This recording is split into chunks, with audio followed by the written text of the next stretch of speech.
Have you ever noticed a shadow not because you can see it, but because everything else behaves as if it were there? Something similar happens in the outer solar system. The orbits of certain small, distant, and frozen worlds arrange themselves in a peculiar way, like compass needles responding to a magnet just beyond the frame. There's no fireworks display to describe, no glowing sphere flashing in the sky, only the stubborn mathematics of ellipses, a dogged geometry that hints at an invisible director. From this comes the idea of Planet 9, a massive, cold, and utterly dark body, orbiting far beyond Neptune, capable of orchestrating the dynamics of those so-called peripheral objects that might, in fact, be crumbs marking the trail toward a world yet unseen. This isn't apocalyptic science fiction, nor Nibiru, nor any omen of chaos. It's the reconstruction of a gravitational footprint. If such a planet exists, it's not hurtling toward Earth, and we won't see it with the naked eye. It would move as slowly as the hand of centuries and shine as faintly as a mote of dust caught in backlight. And that is precisely what makes the hunt so fascinating. Imagine a planet with a mass 5 to 10 times that of Earth, a kind of super-Earth or mini-Neptune, on an elongated orbit whose farthest point lies hundreds of astronomical units from the Sun. Its year would last tens of thousands of our years. By comparison, Neptune's orbit would seem like a quick spin on a carousel. Distance means frost. Temperatures of just a few dozen kelvins, a thin atmosphere rich in hydrogen and helium, with traces of methane that absorb red light and reflect back an almost imperceptible bluish hue. If we framed it in a photograph, it would appear motionless for months, shifting only slightly due to Earth's parallax, a nearly fixed needle on a fabric of stars. And yet, in numerical simulations, this slow-moving world manages to explain several clues at once. The alignment of certain extreme trans-Neptunian objects, their unusually high perihelia, and the existence of a few bodies with off-kilter inclinations. It's as if a single key were opening multiple locks. It wouldn't be the first time gravity revealed a body before the eye could see it. In the 19th century, small irregularities in Uranus's orbit pointed to an unknown planet, later named Neptune. Later still, the obsession with remaining discrepancies led to the search for yet another distant planet, and in 1930, Pluto appeared. Not the predicted giant, but proof that real worlds dwell at the margins. History later corrected the record. Pluto was reclassified as a dwarf planet when it became clear that the Kuiper belt teems with similar bodies, some nearly its size. That decision, often told as a demotion, was in truth an act of precision. Main planets must not only be roughly spherical and orbit the Sun, but also have cleared their orbital neighborhood, something Pluto has not done. If that sounds like a technicality, think of how much clarity it brings to our maps. Planets, dwarf planets, Kuiper belt objects, each with its own physics, its own story of formation. The case for Planet 9 doesn't rest on a single measurement but on a mosaic of evidence. On one side are ever-growing catalogs of distant objects, Sedna, with its extraordinarily high perihelion. Other, detached, TNOs that seem to keep a cautious distance from Neptune, and a subset of orbits aligned in a preferential direction. On the other side are methodological caveats. We don't observe the sky everywhere, nor with the same sensitivity, and such selection can produce statistical mirages. For this reason, recent analyses carefully incorporate survey biases, asking the data, are we seeing a pattern of the cosmos or a reflection of how we look at it? It's a healthy dialectic. A strong hypothesis challenges observations to refute or confirm it, and in doing so, pushes instrumentation to improve. How does one actually search for such an elusive world? It takes three ingredients: depth, field, and patience. Depth, to detect the faintest sources; field, to cover vast swaths of sky; and patience, to return again and again, measuring minuscule shifts. This is the realm of giant telescopes with wide-field cameras, machines capable of photographing the same region thousands of times, leaving software to chase the faint dots that move ever so slightly. Algorithms link detections scattered over time, separate fixed stars from the tiny proper motion of a distant body, and automatically estimate provisional orbits. Image physics complicates the task. Such faint objects, stretched by motion during exposure, can slip past automatic recognition. That's why modern pipelines also simulate the expected streak of a hypothetical Planet 9, minimizing losses. Another piece of the puzzle comes from the infrared. If a warm giant were out there, space telescopes mapping the sky in those wavelengths would already have spotted it. The fact that none has been seen drastically narrows the possible range. We're talking about a planet with several Earth masses but relatively small in radius, cold, with little intrinsic energy. The upside is that such a world fits perfectly with what we see around other stars. Super-Earths, and mini-Neptunes, are among the most common exoplanets. The downside is that they're dark and discrete, perfectly designed to hide among an ocean of stars. The scientific stakes are high. If Planet 9 exists, we'll have to explain how it ended up so far away. One hypothesis is migration. Born closer to the Sun, it may have been pushed outward by gravitational dances with the giant planets in the solar system's youth. Another possibility is capture. A close encounter with another star in the Sun's birth cluster might have trapped an orphan planet. Some even propose scenarios without a planet at all. A massive, asymmetric disk of small bodies could produce similar collective effects. Or, perhaps, that famous alignment may simply dissolve as our observed sample grows and biases fade. For now, no alternative model explains the full set of clues with equal elegance. But science doesn't crown kings by acclamation. Every new discovery outweighs 1,000 simulations. In the meantime, we should clear the field of popular misunderstandings. Even in its heaviest possible version, Planet 9 is not a celestial projectile aimed at us, nor a disturber capable of triggering earthquakes or climate cataclysms in the short term.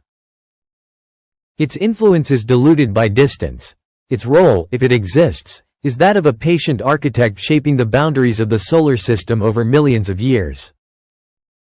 No threat, then, no imminent passage at terrifyingly close ranges, no apocalyptic comet under remote control.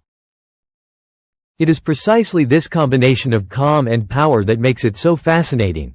Gravity does not need haste to write the landscape. And so the question returns, sober but profound. Are we chasing a statistical mirage, or are we truly on the verge of adding a new world to our maps?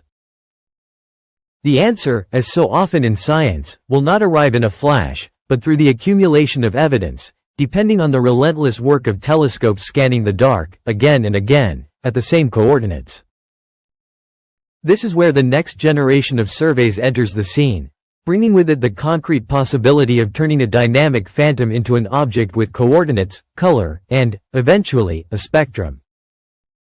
If we could narrow down the field already, we would aim where probability maps show the greatest chance of finding it. Vast regions far from the Milky Way, where the stellar density doesn't blind detectors. At moderate ecliptic latitudes, in southern constellations where winter offers long, clear nights. It's here that the great modern eyes are making the difference. Surveys dedicated to trans-Neptunian objects accumulate exposure after exposure, at regular intervals, to track movements of just a few arcseconds per month. The software links the dots like a detective reconstructing an itinerary from scattered gas receipts. Each separate detection in time reduces the range of possible orbital solutions, until the trajectory that holds it all together becomes the most solid candidate.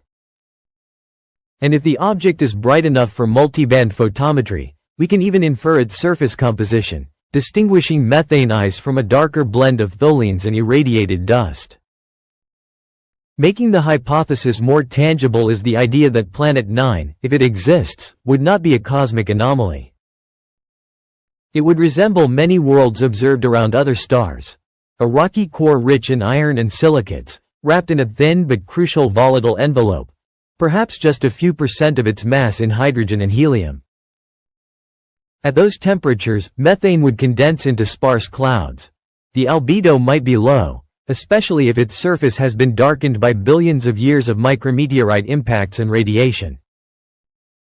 It might even have one or more small moons, captured fragments or remnants of impacts, tiny light bulbs that could, paradoxically, help us detect it if they cast a shadow or caused periodic variations in brightness. And the planet might possess rings as well, thin, nearly invisible structures, but plausible in such an isolated and tranquil system. On the theoretical front, simulations that include Planet 9 produce a range of verifiable side effects. They predict, for instance, a population of extreme objects with orbits nearly perpendicular to the plane of the solar system. Rare, but not impossible. They suggest a dynamic corridor from which, every so often, long-period comets might emerge with characteristic inclinations. They justify the existence of TNOs with perihelia so high that they are virtually immune to Neptune's gravitational nudges. This is a crucial point for testing the hypothesis. As the catalog of small bodies grows, the picture becomes increasingly falsifiable. If the predicted pattern fails to appear, confidence in the hypothesis diminishes. If, on the other hand, new objects fall exactly where the model expects them, the likelihood that we are glimpsing the shadow of a real planet increases. The alternatives remain on the table, and they are stimulating. One of the most discussed is the idea of a massive, asymmetric disk on the outskirts of the solar system, not a single director, but the collective gravity of billions of pebbles that, when summed, carry substantial weight. In another variant, a past encounter with a passing star may have stretched and reoriented the most distant orbits, leaving a fossil imprint in the statistics of TNOs. Then there's the chapter on observational bias, a science within the science itself. For every detected object, one must ask how many invisible copies exist that we fail to see because of limitations in sensitivity, timing, season, or field selection. Counting alone isn't enough. One must normalize, simulate, repeat. It's a less romantic job than taking a color photo, but without this layer of rigor, any mirage could be mistaken for an oasis. If tomorrow the discovery were announced, what could we say right away, and what not? In the short term, we'd have its position, a magnitude, and thus a rough estimate of reflected brightness. From there, combining reasonable albedo models, we could derive a size range. By tracking its motion for a few months, a preliminary orbit could be calculated, its semi-major axis, eccentricity, inclination. Within a year or two of observations, the uncertainty would plummet, clarifying where to aim larger instruments to capture a spectrum, perhaps revealing the signatures of methane or nitrogen. Meanwhile, the gentle battle for naming would begin. The rules are clear. Draw from the mythological pantheon, avoid confusion with names already in use. The tradition of these remote worlds leans toward deities linked to darkness and night, but the final decision would rest with official bodies after a properly motivated proposal. Then would come the million-kilometer question. Could we ever go there? The answer is a yes, conditioned by the calendar. At hundreds of astronomical units from the Sun, a traditional probe would take decades to arrive, even with gravity-assist trajectories and electric propulsion powered by nuclear generators.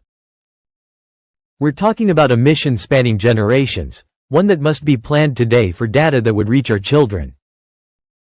The technology exists.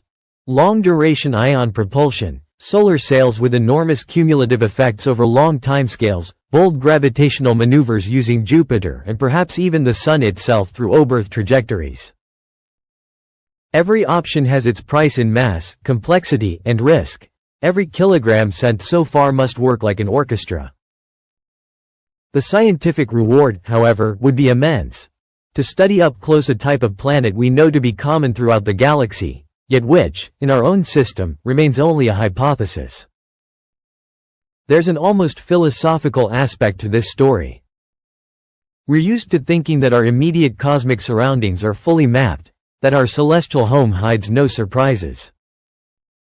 And yet, just a handful of generations after the first modern catalogs, we may discover that an entire world is missing from the roster. It wouldn't change our daily lives, wouldn't shift the tides or alter the seasons, but it would expand the boundaries of the known, and with them, our sense of home. We would give a face to a force we already perceive in the orbits of others. We would light a new lamp in the darkest corridor of the solar system. Until that lamp is lit, the most honest work is to keep counting, measuring, simulating. Every new Kuiper belt object is another letter in the alphabet with which we articulate the hypothesis. Every deeper survey, a better corrected lens. Every refined algorithm, a brush clearing away the dust of bias.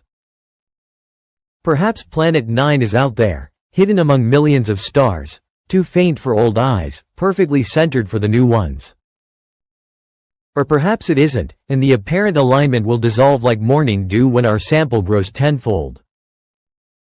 In either case, we will have won.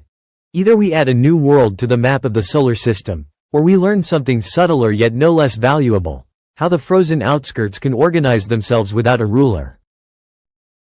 And the beauty, for those who love science, is that the ending isn't written. It will be written by the sky, the telescopes, and the patience of those who, night after night, question the dark, waiting for the hardest thing to see, a long-awaited absence finally taking shape. If you've come this far, it means you love curiosity as much as we do. If this journey has inspired you, leave a like, write a comment, and subscribe to the channel. It's the best way to support what we do. Your presence truly makes a difference. Until the next exploration.